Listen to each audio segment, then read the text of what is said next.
Revenons sur la question de la négation et du déni. Vous savez que c'est un art, c'est un exercice, c'est un sport très prisé, le déni. Alors on pourrait d'ailleurs, je sais pas, ça a toujours été fait, d'ailleurs je crois même que Stigler a écrit sur le déni. Déni de réalité, mais aussi négationnisme. Qu'est-ce que c'est que le négationnisme finalement? C'est l'instrumentalisation de la science pour justement mettre en question un certain nombre de réalités et de faits. Parce que quand vous écoutez les négationnistes, ils ont un discours scientiste. Ils vous disent mais ça c'est pas prouvé, et puis ce que vous dites là, bon ben oui, il y a certains éléments, mais ça ne veut pas dire que, et on ne peut pas conclure que, etc. Donc, la science est utilisée par les négationnistes. Par exemple, la race n'existe pas. La science dit que la race n'existe pas, donc la race n'existe pas. Et donc les juifs, il n'y a pas de race de juifs. Bon. Donc on casse carrément la verticalité, la linéarité, ce que j'appelle aussi la négantropie. Au nom de la science. Au nom de la science telle qu'elle est aujourd'hui. On se sert des lacunes et des retards et du fait que la science n'est pas encore omnisciente pour nier les choses. C'est très grave. On parle du danger écologiste, écologique bien sûr, mais le danger négationniste, au sens large, là, pas ici, pas uniquement axé sur la question de la Shoah, est extrêmement grave aussi. Parce que c'est un refus de voir les choses, on se met des œillères, et c'est une arme redoutable, le déni. Et le déni, répétons ce point-là, le déni se nourrit de la science, se sert de la science, parce que la science, il y a des choses qu'elle sait, des choses qu'elle ne sait pas. Le mot science, d'ailleurs, vient du mot savoir. Donc, si on ne sait pas, si on ne peut pas prouver, si on n'a pas tous les éléments, eh bien, ça n'existe pas, ça n'a pas eu lieu. Voilà le discours du négationniste. Et c'est pour ça qu'il faut être extrêmement prudent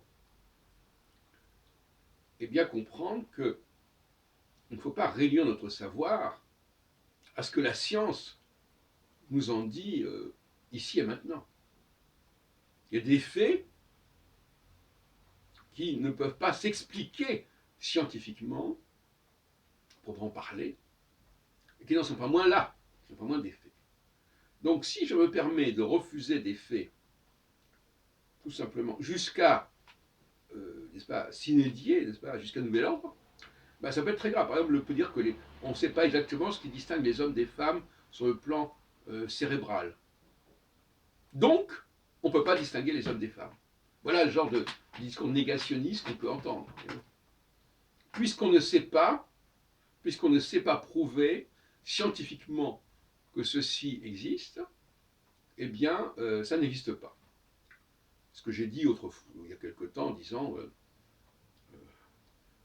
quand les faits ne sont pas réductibles aux explications qu'on peut en donner. Et inversement, d'ailleurs, on pourrait même dire que ce qui s'explique ne correspond pas forcément à une réalité. Parce qu'on peut trouver des explications plus ou moins rationnelles, bon, qui finalement ne valent pas grand-chose. Par exemple, je terminerai là-dessus, ce que j'appelle le roman scientifique. C'est-à-dire, on prend que des faits établis,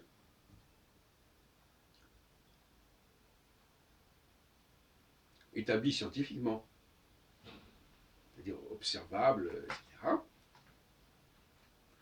Et on essaie d'en faire la synthèse. Et ça, généralement, ça donne n'importe quoi. C'est surréaliste. Vous pouvez par exemple prendre les faits, entre guillemets, concernant Nostradamus, concernant les centuries, et vous aboutissez à des absurdités absolues. On me dirait, mais attendez, donc, monsieur Albron, je ne comprends pas très bien ce que vous voulez dire. Vous dites qu'il y a des faits. Alors, les faits d'observation, est-ce que ce sont tous des choses réelles? Le problème, c'est que il faut nettoyer les faits avant de les étudier. Il faut s'assurer que ce ne sont pas des faux. Aujourd'hui, on parle beaucoup des fake news. Encore ce matin, à propos de Madame Loiseau, on parle de fake news, etc. Donc, les faits, il faut les nettoyer. C'est un peu comme dans le domaine médical, il faut aseptiser. Si vous faites des opérations chirurgicales ou intellectuelles sans avoir aseptisé votre matériel, votre matériau, là vous allez dans le mur. Il faut nettoyer. Et de la même façon, d'une certaine manière, il faut aussi que notre esprit soit nettoyé, qu'il soit, pour employer un anglicisme, clean. Quelqu'un qui a un esprit souillé, tordu, ne peut pas raisonner correctement, ne peut pas appréhender les choses correctement, et ne peut pas non plus repérer lorsque les choses sont fausses. Parce que toute la question, justement, c'est la capacité à repérer le faux. Alors, le faux, ce n'est pas forcément ce qui n'a pas été prouvé scientifiquement. C'est autre chose. Le mot faux a plusieurs sens en français. Le sens c'est faux par opposition à c'est vrai, mais c'est aussi faux par opposition à authentique. Même chose.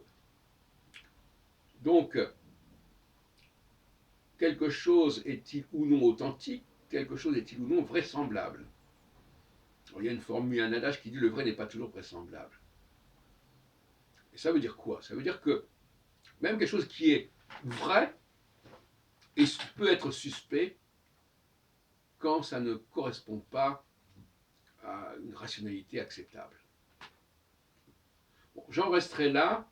Il y a un certain nombre de paradoxes, que ça n'apparaît pas très clairement, mais bien entendu, on ne doit pas renoncer à la raison pour comprendre les faits, et il faut les nettoyer, les dégager de toutes sortes de scories. Ça, c'est une question, c'est un peu un discours de méthode à ce niveau-là. Je ne sais pas si Descartes parlait de la question de nettoyer les faits, nettoyer la pensée, mais en tout cas, c'est ce que je dis en ce moment.